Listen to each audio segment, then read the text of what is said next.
चलिए, आज आपको कुछ कहानी सुनाते हैं। 10वीं का रिजल्ट आया है तो उससे जुड़ी ही एक कहानी है, आपको सुनाता हूं।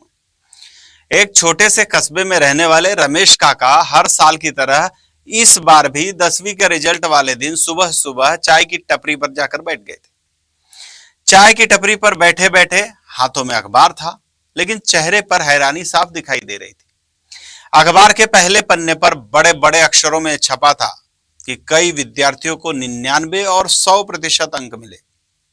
रमेश काका ने अपना चश्मा ठीक किया, लंबी सांस ली और बगल में बैठे हुए अपने दोस्त शंकर से बोले कि अरे शंकर, ये आजकल के बच्चे इतने होशियार हो गए हैं क्या? या फिर नंबर ऐसे बांटे जा रहे हैं जैसे प्रसाद बांटा जा रहा हो? शंकर हंस पड़ा, लेकिन रमेश काका की आंखों में सचमुच सवाल थे। उन्हें अपना जमाना याद आने लगा था। उस दौर में मराठी के पेपर में अगर काना मात्रा भी गलत हो जाए तो आधा नंबर गायब हो जाता था। अनुस्वार छूट गया, पूर्ण विराम गलत हो गया, ऐसे में मास्टर जी की लाल पेन ऐसी लाइन चलती थी वहां पर जैसे कोई बहुत बड़ा अपराध हो गया हो। गणित में सही जवाब आने के बाद भी अगर बीच की स्टेप छूट गई तो नंबर कट जाते थे। अंग्रेजी में स्पेलिंग गलत हुई मतलब पूरा शब्द ही खत्म। विज्ञान की आकृति थोड़ी टेढ़ी बन गई तो मार्क्स भी टेढ़े हो जाते थे। और अब बच्चों को 98, 99 और 100% अंक मिल रहे हैं। रमेश काका अखबार मोड़ते हुए बोले कि इतने नंबर देखकर तो लगता है जैसे हर घर में आइंस्टाइन पैदा हो गया हो। उन्हें अपने स्कूल का रिजल्ट डे याद आ गया। उस समय अगर किसी को 35% अंक भी मिल जाते थे तो उसके घर में पेड़े बांटे जाते थे, क्योंकि पास होना ही बहुत बड़ी बात मानी जाती थी। गांव में अगर कोई लड़का फर्स्ट आ जाता था तो उसका नाम चाय की, किराना की दुकानों पर चर्चा में रहता था। 70% लाने वाला लड़का तो पूरे गांव का विद्वान पंडित कहलाता था। लेकिन आज 90% आने के बाद भी बच्चे और उनके माता पिता ऐसे उदास बैठे रहते हैं जैसे उनका कोई बहुत बड़ा नुकसान हो गया। सिर्फ 92% आए हैं। आजकल ये शब्द इतने दुखी होकर बोलते हैं जैसे सुनने वाले को लगता है कि बच्चे का पूरा भविष्य आगे का खत्म हो गया।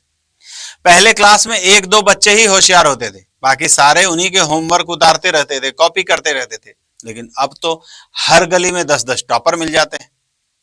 रमेश काका मुस्कुराए और बोले कि अब तो होशियार शब्द ही उसकी कीमत नहीं रही।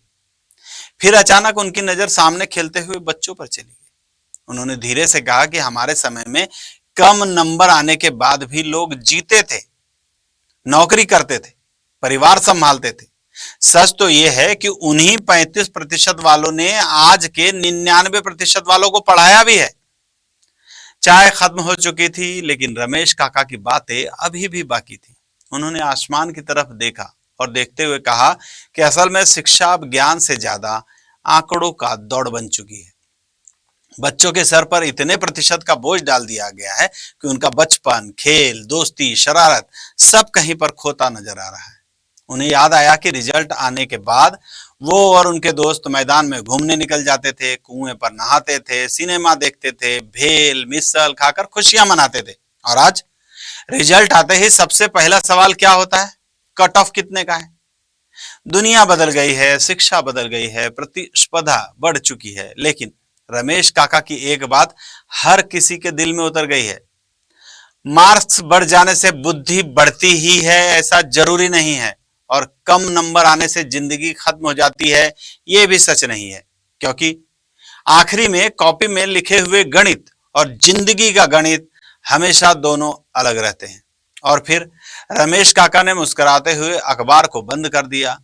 कहा, जो बच्चे इस दौड़ में सफल हुए हैं उनका दिल से सम्मान, लेकिन जिंदगी की असली परीक्षा अभी भी बाकी है। दोस्तों, आप इन सब बातों को समझिए, बच्चों का बचपन मत छीनिए। और मैं इंडिया आप तक समाचार आनंद शर्मा आपसे रिक्वेस्ट करता हूं कि आपके अगर मार्क्स कम भी आए हैं तो चिंता मत कीजिए। जिंदगी में बहुत कुछ बदलता रहता है।